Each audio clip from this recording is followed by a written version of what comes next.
Yun guys, oh. Ito yung bunga ng ating strawberry na naani, nag-iisa. So, malaki na siya, malaki, no? And welcome again to my vlog. Ito, may update tayo sa ating mga strawberry, no? Meron na namulaklak dito po sa bagong lipat natin. Ito yung na-vlog ko nung mga nakaraan na bagong lipat, pero tingnan nyo po, no? Nakakatuwa kasi may mga bulaklak na, no? May mga bulaklak na. And gusto ko lang din na i-share sa inyo, meron naman tayong nagbunga at maganda ngayon yung balita dahil malalaki po yung bunga ngayon ng ating strawberry. So ito nga po, no? Ayan, oh. Ayan. Nasaan na yung bunga? Ayun. Ayan, oh. So ngayon po, ay namatay yung yung ibang bulaklak. So ito po yung bunga, ano? Ayun, oh. Kung mapapansin niyo, malaki na siya. Unlike before, uy, super. Pipitasin na natin mga kaamag, kabuteros, my dear followers. Ayan, oh. Ayan, oh. So ito yung ating bunga ng strawberry. So wala pong itong abono. At yun, meron pa isang bunga, oh. At may bulaklak. Ayan yung update sa ating strawberry. Ayan. So pwede natin kainin to. Tikman natin yung bunga ng ating strawberry. Ayan, salamat sa Diyos. Ayan, oh. Ayan yung bunga ng ating strawberry. Ayan. So actually marami tayo dito, no? Ayan, napabayaan. Okay. So yung mga nagbunga, itong mga nagbunga, kung mapapansin nyo, mga bagong lipat natin ito, mga bagong lipat, kagaya din yung isa doon na meron na namang bulaklak.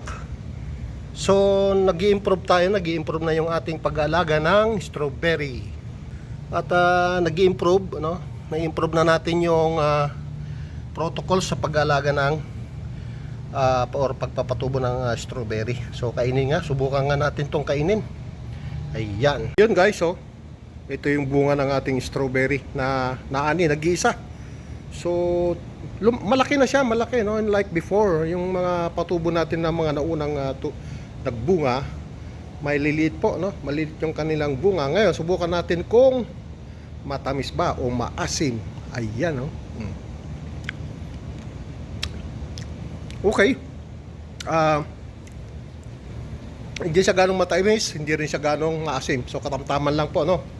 So ngayon, natikman na natin yung mga yung ani nating strawberry dito sa ating urban garden.